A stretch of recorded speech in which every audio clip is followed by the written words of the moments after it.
Yun mga kalagnot, automatic transmission ulit. So ito, meron tayong kinalikot dito na apiki yung kahimtang. Bago ang lahat ay nag-rescue pala tayo ngayon.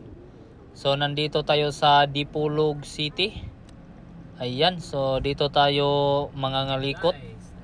Ito yung unit natin. Nandito tayo sa Barangay Turno, Dipolog City. Iwan ko kung anong lugar to, basta Dipolog to.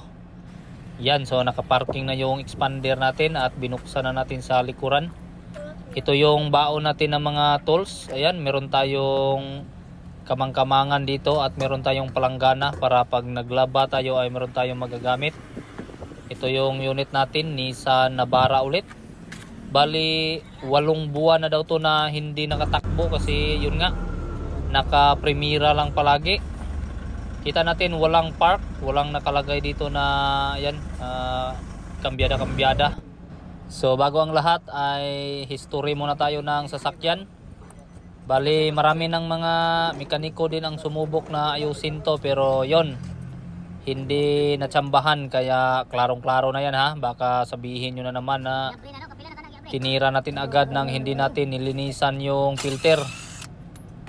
So yan, ang ginawa namin ay tinanggal namin yung dito sa ilalim yung mga bolt na kailangan tanggalin. So madali lang naman to, basic ulit. Ganun naman talaga, basic lang tayo. So kita nyo naman sa video na hindi na tayo nag-troubleshoot dito. So yun, totoo na yun, hindi na natin to tiningnan, dumiritso agad tayo sa dito sa ilalim. So sasabihin nyo naman na yun, sana ay nilinisan yung filter, nag-change oil ng ETF. So yun, ginawa na yan ng mga naunang tumingin dito. Sa dami ba namang gumawa nito ay hindi nila ginawa yan. Pati yung mga taga-kasagbutan ay sumubok rin na ayusin to, pero ganun pa rin. So tayo ay wala na tayong ibang gagawin pa. Palitan na natin tong pinakamura na parts. So mura lang ang parts na to.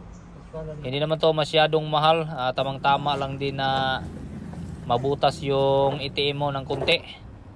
So dito ay kinabit na namin agad, hindi na namin dinugay-dugay pa kasi yun, gusto na natin na mahawakan yung isang bandol na pira. Ayan, so hinigpitan yung lahat ng mga bolt. So yung trabaho pala natin dito ay no fix, no pay. Kaya huwag kayong mag-alala, kahit mahal yung parts ay ayan, hindi naman to babayaran hanggat hindi natapos nating ikabit. So pag naging okay yung takbo ng sasakyan, saka mo pa lang bayaran yung parts na kinabit namin. At siyempre magbayad ka na rin ng labor kasi yun naman talaga, hindi naman kakabit yung parts nang siya lang mag-isa.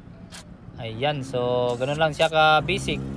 Hindi pa ako tapos magsalita ay tapos nang maikabit yung tinanggal natin ng mga parts. Ginamit natin na ETF ay genuine, pang Nissan talaga. So para yan, ito talaga yung pinaka-recommended na ETF para sa sasakyan na to. So yung technique natin ay iba't iba. Yung sa amin, gumamit kami ng napaka-mubo nga hose. So yan, mubo lang yan sa amin. Pero dito sa ilalim naman, tingnan natin kung umaagas-agas yung pugsit-pugsit. Yan, so kapag kaganyan ay sumirit-sirit na, ibig sabihin ay okay na yung level ng ETF natin. Yan, so inundangan na natin bubuan yung kahimtang. Tapos dito na tayo, tiningnan na natin kung hindi pa rin ba nakadisplay yung parking. Ayan, so may pay na. So ibig sabihin ng pay ay payment. So ganun lang.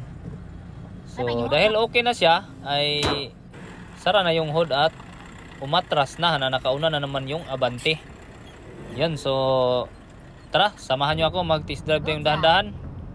Dahan-dahan lang, 100 ang takbo. O, diba? So hindi na naka-premiera.